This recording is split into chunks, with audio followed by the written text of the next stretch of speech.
ಕುಚ್ಚಲಕ್ಕಿ ಶಾವಿಗೆಗೆ ಒಗ್ಗರಣೆ ಹಾಕಿ ಹೇಗೆ ಬೆಳಗ್ಗೆ ಅಥವಾ ಸಂಜೆಯ ಚಹಾ ಟೈಮಲ್ಲಿ ನಾವು ತಿನ್ನಬಹುದು ಅಂತ ಇವತ್ತು ತೋರಿಸ್ತಾ ಇದ್ದೇನೆ. ನಮಸ್ತೆ ಫ್ರೆಂಡ್ಸ್, ಗುಡ್ ಫುಡ್ ಲ್ಯಾಂಡ್ ಚಾನಲ್ಗೆ ನಿಮಗೆಲ್ಲರಿಗೂ ಆತ್ಮೀಯ ಸ್ವಾಗತ. ಇಲ್ಲಿ ನೋಡಿ, ಒಂದು ಪಾತ್ರೆಯಲ್ಲಿ ನಾನು ಸಾಧಾರಣ 4 ಲೋಟದಷ್ಟು ನೀರು ಹಾಕಿ ಈ ರೀತಿ ಕುಚ್ಚಲಕ್ಕಿಯ ಶಾವಿಗೆಯನ್ನು ಸ್ಟೀಮ್ ಮಾಡಲಿಕ್ಕೆ ಇಡ್ತೇನೆ. ಅಂದರೆ ಅದು ತಣ್ಣಗೆ ಆಗಿದೆ, ಅದಕ್ಕೋಸ್ಕರ ಬಿಸಿ ಮಾಡ್ತಾ ಇದ್ದೇನೆ ನಾನು ಇದನ್ನು.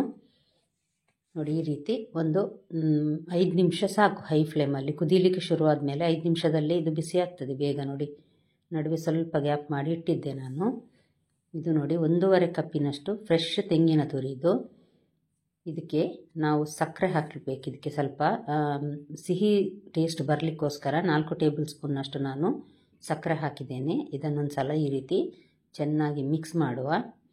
ನೀವಿನ್ನೂ ನನ್ನ ಚಾನಲನ್ನು ಸಬ್ಸ್ಕ್ರೈಬ್ ಮಾಡಿಲ್ಲ ಅಂದರೆ ದಯವಿಟ್ಟು ಸಬ್ಸ್ಕ್ರೈಬ್ ಮಾಡಿ. ಇಲ್ಲಿ ನೋಡಿ, ನಾನು 2 ಟೇಬಲ್ ಸ್ಪೂನ್ನಷ್ಟು ತುಪ್ಪ ಹಾಕಿ ಒಗ್ಗರಣೆಗೆ ರೆಡಿ ಮಾಡ್ತಾ ಇದ್ದೇನೆ. ನಿಮಗೇನಾದರೂ ಈ ವಿಡಿಯೋ ಇಷ್ಟ ಆದರೆ ದಯವಿಟ್ಟು ಲೈಕ್ ಬಟನನ್ನು ಪ್ರೆಸ್ ಮಾಡಿ. ನೋಡಿ, ಅರ್ಧ ಅಥವಾ 1 ಚಮಚದಷ್ಟು ಸಾಸಿವೆ ಹಾಕಿ, ಸಾಸಿವೆ ಚಟಪಟ ಅಂದಾಗ 2 ಟೇಬಲ್ ಸ್ಪೂನ್ನಷ್ಟು ಸಣ್ಣಗೆ ಕಟ್ ಮಾಡಿದ ಗೇರು ಬೀಜ ಸ್ವಲ್ಪ ಬಣ್ಣ ಬರುವವರೆಗೆ ಹುರಿಯುವ.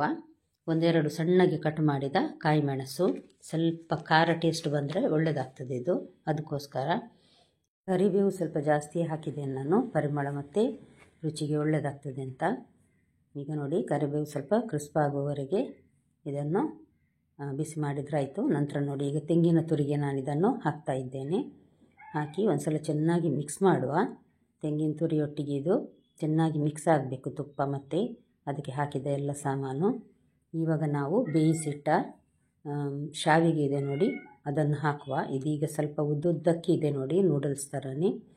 ಇದನ್ನು ನಾವೀಗ ಸ್ವಲ್ಪ ಮತ್ತು ಕಟ್ ಮಾಡುವ. ಎಲ್ಲ ಇದನ್ನು ಹಾಕ್ತೇನೆ ನಾನು. ಸಾಧಾರಣ ನಾವು ಅದರಲ್ಲಿ ಒಂದು 5 ಹಿಡಿಯಷ್ಟು ಇದೆ ಕೈಯಲ್ಲಿ ಹಿಡ್ಕೊಳ್ಳುವಾಗ. ನೋಡಿ, ಈ ರೀತಿ ನಾನು ಸಣ್ಣಗೆ ಅದನ್ನು ಕಟ್ ಮಾಡಿ ಮಿಕ್ಸ್ ಮಾಡ್ತಾ ಇದ್ದೇನೆ.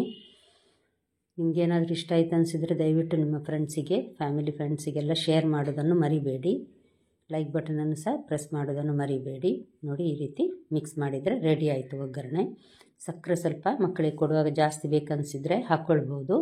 ಕಾಯಿ ಮೆಣಸು ಹಾಕದಿದ್ದರೆ ನಡೀತದೆ ಮಕ್ಕಳಿಗೆ ಕೊಡುವುದು. ಹಾಗಿದ್ದರೆ ನಮಗೆ ದೊಡ್ಡವರಿಗಾದರೆ ಸ್ವಲ್ಪ ಖಾರ ರುಚಿ ಬಂದರೆ ಒಳ್ಳೆಯದಾಗ್ತದೆ. ಹಾಗಾದರೆ ಖಂಡಿತ ನಿಮ್ಗೆ ಇಷ್ಟ ಆಗಿರ್ಬೋದು ಫ್ರೆಂಡ್ಸ್. ನಾಳೆ ಮತ್ತೊಮ್ಮೆ ಭೇಟಿಯಾಗೋಣ. ಧನ್ಯವಾದ.